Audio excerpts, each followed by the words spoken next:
Okay, so now, throughout statistics and in other areas, you're going to hear people say the distribution normalizes. You've heard it in other videos that I've done.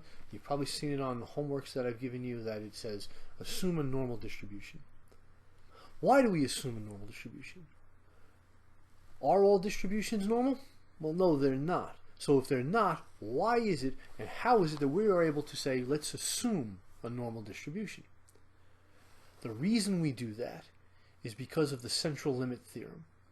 And the central limit theorem basically states that despite the shape of the distribution of origin, that the mean of sample means will create a distribution that is normal.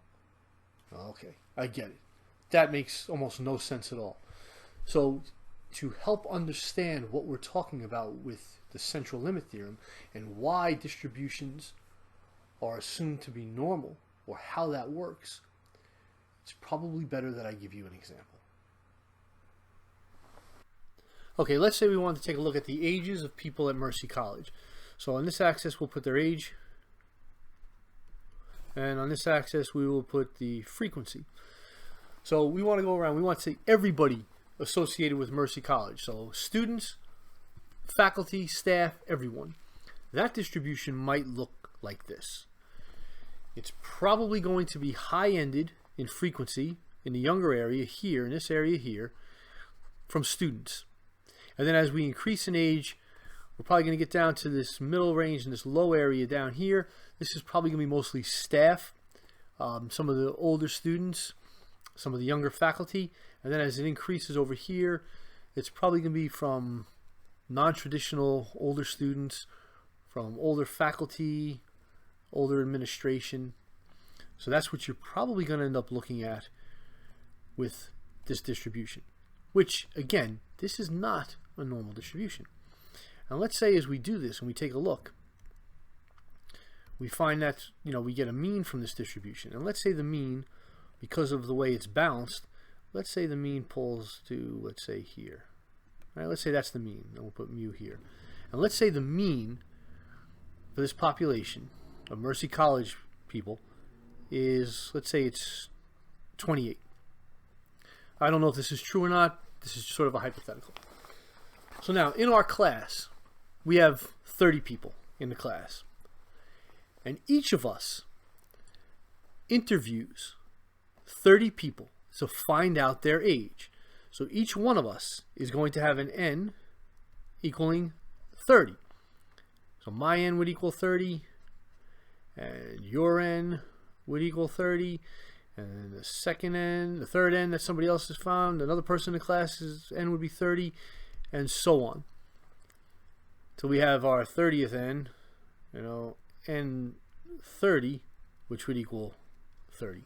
So each of us is going to ask 30 people how old they are, and then come back with the information to class. But we don't want everyone's list of 30. That's just way too much that we don't want to deal with. Just bring back the mean of the folks' ages. So you'll have your 30. So you're gonna make a mean, right? You're gonna calculate a mean on this. You're gonna add up all the ages that were given to you, all 30 of them, and divide that by 30, and you're gonna come back with your x bar. So you're gonna have a sample mean equaling whatever it equals. Let's say in this particular case it was 20, and then I did one, and my mean was 37, and so on, right? So and so on, right down till we get to the 30th person, and whatever their mean happens to be. Let's say it's 25. So now we will have 30 means. Each of us has brought our mean back to class, so we have 30 of these. So we look at all these means, and the question becomes, well, what is the average that we found? What's the average mean in our group? So we would make a mean of all of these. So we'd add up all of these means and then divide it by the 30, because that's how many means that we have. That would give us what we call the mean of means, which would be mu sub x bar. So that's your mean of means. And basically all we have done is each one of us has gone out again, collected up 30 x's, right? We've asked 30 people how old they are. And then we brought our sample mean to class. And then we took all those sample means and we made a mean of those. We added up all the sample means, divided it by 30, because that's how many sample means we brought back. That would give us the mean of means. Now, if we were to graph all of these means that we had into its own distribution, that distribution would normalize. So that distribution normalizes, and our mean, let's see if I draw this as a straight line. I'll do the best I can. Nope, that's not it. And our mean of means, which is mu sub x bar, would be here.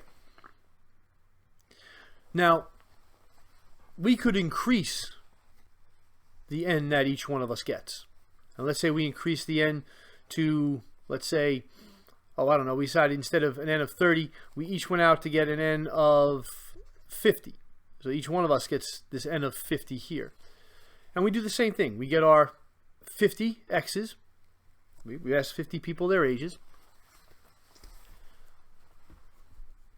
And we brought back our average. If we did every combination of 50 or every combination of 30 within this population of origin, the mean of means, right? Mean of means would equal the mean of the population.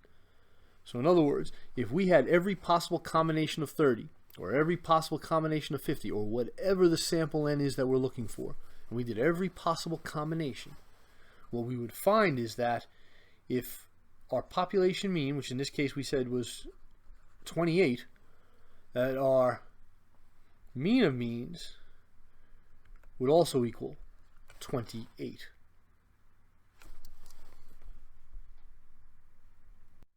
And that's the basic idea of how we go from a population that is not normal in its distribution shape, and by sampling means, when you graph those, it normalizes. So, this would be the mean of means. And like we said, the mean of means, that distribution would be normal. Now, if it were a normal distribution we were talking about, where we were simply looking at x and its standard deviation, we would see that there's that variability that we talked about with measures of dispersion. When it comes to the mean of means and the distribution of means, there's variability there too. So what we would have called standard deviations in previous videos, when we're talking about sampling means, what we call them then is standard error of the mean. Right? And error doesn't mean mistake. Error means like a fluctuation. It's a mark of variability. The symbol would be lowercase sigma sub x bar. And each one of these, you'd have one standard error. You would have two standard errors above the mean of means. 3 standard errors above the mean of means. And on the below the mean, the low end of things, just like standard deviations, you would have -1 standard error, -2 standard errors, and -3 standard errors. These function the same way as a measurement of variability, right, of the sampled means. So let's talk about this standard error of the mean, which again acts like a standard deviation would for a normal distribution, but this is within sampling means under the central limit theorem. And again, the symbol is sigma sub x bar. To calculate this, it's not as brutal as calculating a standard deviation. It's the standard deviation divided by the square root of your sample size, or the square root of n. So if we were going to be doing this, let's say, and we're going to use probably my favorite example because it's a known parameter, but let's say we're going to use, I don't know, let's use IQ because that's my favorite one to do. So we're going to use IQ, and again, at this point we're pretty familiar with the fact that the mean IQ is 100 and with a standard deviation equaling 15. Now let's say we were doing our own little study because we wanted to compare a particular group of individuals to the population. We want to know, let's say the students in Mercy College, we wanted to know if their IQ was above the population, or is their IQ below the population. We just want to see where their IQ stands in relation to the population. So we do our little research, and let's say we end up with a sample size. Sample size is, let's say it's 100. Let's say it's a relatively large sample. It's a sample size of 100. So if we just plug and play, stop the video, do the calculation, and when you're ready, restart the video, and we'll see how you did, and we'll see if you get the same numbers that I got. So let's see how you did. If we're plugging this in, we're going to have to find out, we're going to do our standard error. Our standard error equals, and we know that the standard deviation over here is 15. So we have 15 divided by the square root of the sample size, which in this case is 100. So we'll put the 100 right here. So first off, take the square root of 100. So the square root of 100, and let's continue this, and let's just spell it out because it simply makes it a little bit easier. Square root of 100 is 10. So you have 15 divided by 10, which would equal 1.5. So your standard error at an n of 100 is 1.5. Now, let's say we wanted to change this up. I'm going to change the color of the ink. Now, let's say we had a sample size, instead of 100, let's say our sample size was 30. A sample size of 30, and we needed to calculate our standard error. So again, let's just plug in what we know. We know the standard deviation is 15, and it's going to be divided by the square root of 30. So if we take the square root of 30, that's going to be approximately 5.48. So 5.48, so 15 divided by 5.48, which would give us 2.74. So that would give us a standard error equaling 2.74. Now I'm going to change the ink again. And again, when I give you the n, take the time to calculate the standard error on your own first, and then see how you did against what I'm doing here. So let's say in this time we have an n equaling 400. So in this example, we're going to bring the n way up. So we have our standard error and the formula, which again stays consistent. We know that the standard deviation is 15, and that's going to be divided by the square root of 400. Okay, so the square root of 400 is 20. So 15 divided by 20 is going to equal 0.75. Now take a look at this and see what you see. In fact, if you want to pause the video to take a look at it and try to assess this, but you're probably noticing that as your n starts to increase, the variability that you have actually decreases. So as n increases, the variation and variability within your sample size will decrease.